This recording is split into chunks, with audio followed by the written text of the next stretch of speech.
শুরুতেই তোমাকে একটা কথা বলি, এই পৃথিবীর সকলের কাছে তুমি ভালো হওয়ার চেষ্টা করো না।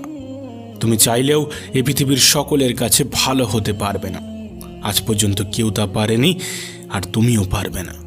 যদি সৎ হতে হয়, যদি ভালো হতেই হয়, তাহলে নিজের কাছে হও, নিজের পিতামাতার কাছে হও। কিছু কিছু জিনিস, কিছু কিছু আদর্শ মেনে চলা উচিত।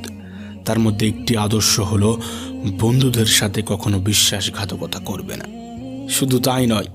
শুধু তাই নয়, বিশ্বাসঘাতকের সাথেও কখনো বন্ধুত্ব করবে না। নিজের মধ্যে একটা জিনিস থাকা খুবই প্রয়োজন, খুবই জরুরি, আর তা হলো সৎ সাহস। যদি ভুলকে ভুল এবং ঠিককে ঠিক বলার সাহস তোমার মধ্যে না থাকে, তাহলে তোমার মধ্যে সৎ সাহস এবং ক্ষমতা কোনোটাই নেই। তোমার সাথে তোমার রবের সম্পর্ক সব থেকে বেশি গভীর হওয়া উচিত। এই পৃথিবীতে এমন একটা সম্পর্ক থাকা অত্যন্ত জরুরি,